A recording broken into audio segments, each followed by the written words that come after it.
شروع اللہ کا نام لے کر جو بڑا مہربان نہایت رحم والا ہے۔ حامیم، اس کتاب روشن کی قسم کہ ہم نے اس کو ایک مبارک رات میں نازل فرمایا، ہم تو خبردار کرنے والے ہیں۔ اسی رات میں تمام حکمت کے کام فیصل کیے جاتے ہیں، یعنی ہمارے ہاں سے حکم ہو کر بے شک ہم ہی فرشتوں کو بھیجتے ہیں۔ یہ تمہارے پروردگار کی رحمت ہے، وہی تو سننے والا ہے، جاننے والا ہے۔ آسمانوں اور زمین اور جو کچھ ان دونوں میں ہے سب کا مالک، بشرطے کہ تم لوگ یقین کرنے والے ہو۔ اس کے سوا کوئی معبود نہیں، وہی زندگی دیتا ہے اور وہی موت دیتا ہے، وہی تمہارا اور تمہارے پہلے باپ دادوں کا پروردگار ہے۔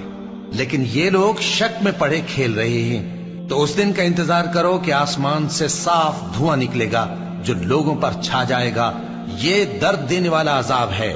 اس وقت وہ کہیں گے کہ اے پروردگار، ہم سے اس عذاب کو دور کر، ہم ایمان لاتے ہیں۔ اس وقت ان کو نصیحت کہاں مفید ہوگی، جبکہ ان کے پاس پیغمبر آ چکے جو ہمارے احکام کھول کر بیان کر دیتے تھے۔ پھر انہوں نے ان سے منہ پھیر لیا اور کہنے لگے، یہ تو سکھایا پڑھایا ہوا ہے، دیوانہ ہے۔ ہم تو تھوڑے دنوں عذاب ٹال دیتے ہیں مگر تم پھر کفر کرنے لگتے ہو۔ جس دن ہم بڑی سخت گرفت کریں گے تو بے شک انتقام لے کر چھوڑیں گے۔ اور ان سے پہلے ہم نے قوم فرعون کی آزمائش کی اور ان کے پاس ایک عالی قدر پیغمبر آئے جنہوں نے یہ کہا کہ اللہ کے بندوں یعنی بنی اسرائیل کو میرے حوالے کر دو، میں تمہارا امانت دار پیغمبر ہوں، اور اللہ کے سامنے سرکشی نہ کرو، میں تمہارے پاس کھلی دلیل لے کر آیا ہوں، اور اس بات سے کہ تم مجھے سنگسار کرو میں اپنے اور تمہارے پروردگار کی پناہ لے چکا ہوں، اور اگر مجھ پر ایمان نہیں لاتے تو مجھ سے الگ ہو جاؤ۔ تب موسیٰ نے اپنے پروردگار سے دعا کی کہ یہ نافرمان لوگ ہیں۔ اللہ نے فرمایا کہ اچھا، میرے بندوں کو راتوں رات لے کر چلے جاؤ، اور فرعونی ضرور تمہارا تعاقب کریں گے، اور سمندر سے کہ ٹھہرا ہوا ہوگا پار ہو جانا، تمہارے بعد وہ پورا لشکر ڈبو دیا جائے گا۔ وہ لوگ بہت سے باغ اور چشمے چھوڑ گئے، اور کھیتیاں اور نفیس مکان اور آرام کی چیزیں جن میں وہ عیش کیا کرتے تھے۔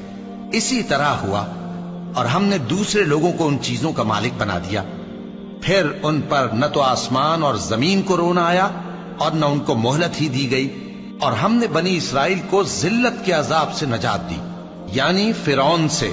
بے شک وہ سرکش اور حد سے نکلا ہوا تھا، اور ہم نے بنی اسرائیل کو اہل عالم میں سے علم کی بنیاد پر چنا تھا، اور ان کو ایسی نشانیاں دی تھیں جن میں کھلی آزمائش تھی۔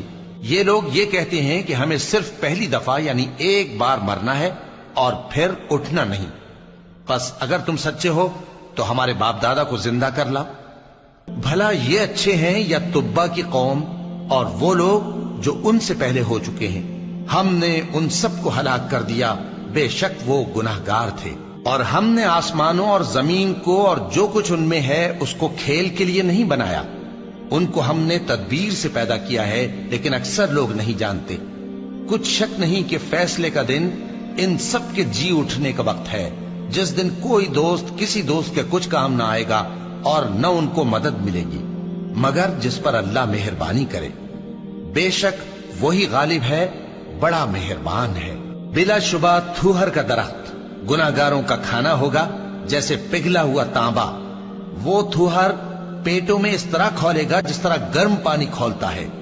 حکم دیا جائے گا کہ اس کو پکڑ لو اور کھینچتے ہوئے دوزخ کے بیچوں بیچ لے جاؤ، پھر اس کے سر پر کھولتا ہوا پانی اونڈیل دو کہ عذاب پر عذاب ہو۔ اب مزہ چکھ، تو بڑی عزت والا اور سردار تھا۔ یہ وہی دوزخ ہے جس پر تم لوگ شک کیا کرتے تھے۔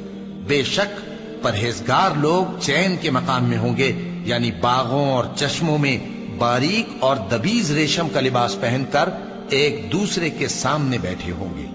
وہاں اس طرح کا حال ہوگا، اور ہم بڑی بڑی آنکھوں والی حوروں کو ان کی بیویاں بنا دیں گے۔ وہاں امن و اطمینان سے ہر قسم کے میوے منگائیں گے اور کھائیں گے، اور پہلی دفعہ کے مرنے کے علاوہ موت کا مزہ پھر نہیں چکھیں گے، اور اللہ ان کو دوزخ کے عذاب سے بچا لے گا۔ یہ تمہارے پروردگار کا فضل ہے، یہی تو بڑی کامیابی ہے۔ ہم نے اس قرآن کو تمہاری زبان میں آسان کر دیا ہے تاکہ یہ لوگ نصیحت حاصل کریں۔ بس تم بھی انتظار کرو، یہ بھی انتظار کر رہے ہیں۔